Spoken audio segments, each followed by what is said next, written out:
move it out. This is Brad Fewson at his peak. In the gym, he's strong and driven. Not fast, guys. Focus on But the father of three is plagued by an invisible injury that's degrading his brain.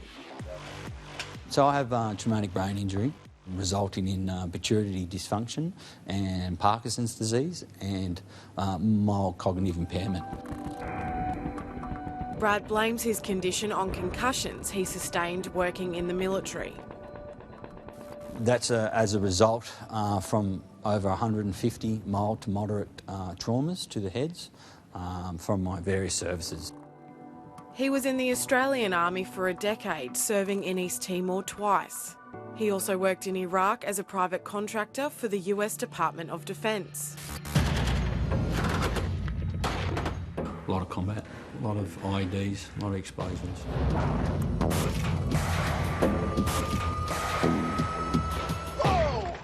Since 2003, improvised explosive devices have become the weapon of choice for insurgents in Afghanistan and Iraq.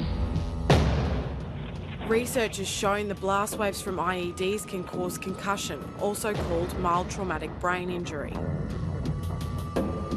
The symptoms are wide-ranging. They can be emotional symptoms, they can be physical symptoms, they can be cognitive symptoms. We monitor all those things, but you can imagine that any of those might have a real impact on a person's functioning. 2013, I really started to notice problems in my fine motor pattern in my hands and especially in my hips. Until then, 2014, where effectively I collapsed, and that's where everything really started going from there.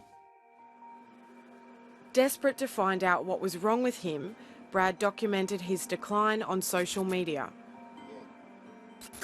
A lot of good days and bad ones. And I go to Sydney. Tomorrow to see the neuro. It was a good year and a half of a battle of struggling medically, and until we got contacted from my bosses in America. They said, you need to get over here, you know, because what's happening to you is exactly what's happened to a lot of the military over here. The US Defence Department has invested hundreds of millions of dollars into researching traumatic brain injury. Between 2000 and 2016, nearly 300,000 mild traumatic brain injuries were recorded in American troops. So this is a central area of connectivity deep in the brain. It's kind of a central communicating area. So when some of those are damaged, it can cause significant disruption. Dr. Lewis French is a leading researcher in traumatic brain injury. If they have problems with memory or attention, or they're in some pain through headaches or dizziness, all those things can have an effect on the fighting force and the ability to maximize their ability to complete the mission. Brad's family raised tens of thousands of dollars to send him to the US for specialist treatment. They do a lot of off-vertical rotational device therapy. So it's like you're sitting in this big cage. It's like a big cage, and they spin you and twist you and that as you're doing it, and you're doing rehabbing in it while they're spinning and twisting you. And it's to help recalibrate the vestibular nerve in there. Do you want to take your stick today? Yeah, I'm going to need it today. And do you want me to drive, or do you want to drive? No, you drive today. Okay, let's get your things then. Ed Bennett served in the Australian Army for 10 years. In September 2013, he was at the end of an intense and stressful deployment in Afghanistan when he hit his head. I passed out in the bathroom. That was the last thing I was going to say remember. I've been told that I remember. And then my first memory after that was coming around within the CT machine in the hospital. Doctors diagnosed concussion, and Ed was medevaced back to Australia. He was a bit just spacey and vague, and also very irritable. Ed saw a series of specialists, but after 6 months, he says he still wasn't getting better. They thought it was mental health. They thought I was either malingering, and just really that, you know, they didn't understand what was going on.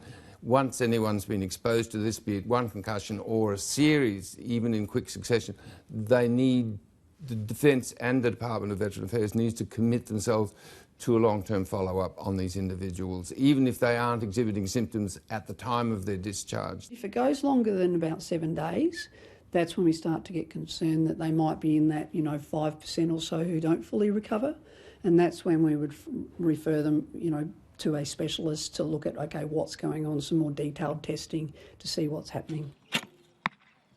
18 months after he was injured, Ed Bennett was finally diagnosed with a major neurocognitive disorder as a result of traumatic brain injury. Lou and Ed say their experience would have been less painful if there was more awareness in the Defence Force about mild traumatic brain injury. I think the number one thing if someone has a known traumatic brain injury or a concussion that's just not improving within that first 2 to 4 weeks is get brain injury specialists involved straight away. Before I went to the States, they gave me 12 months. 12 months you're going to be in a nursing home. Sorry, Rose. You're right. You can film it if you like. I said you can film it. Treatment in the US and medication have helped Brad Fewson. In your pocket? But his fragile condition becomes apparent as we're about to wrap up filming. Want to just come and hold his hand? Oh, there it is. I've got it. So, unless he wants to stay like this for the rest of the day, which will be in bed, this is now when we use this. Generally, there's not much I can do, just make sure he's comfortable and that he's breathing okay. He tells us this can happen 2 or 3 times a day. I'm sure he's going to be able to. You go, you feel it, and then, like I said, that switch goes whoosh. People go wide and they're down, and then they start. Brad knows life will never be the same. Now he's using his time helping other veterans by getting them back in the gym. When I fail at something, it frustrates the hell out of me, and it frustrates the hell out of me. And every time I achieve something, it's my little way of saying stuff you Parkinson's, stuff you TBI.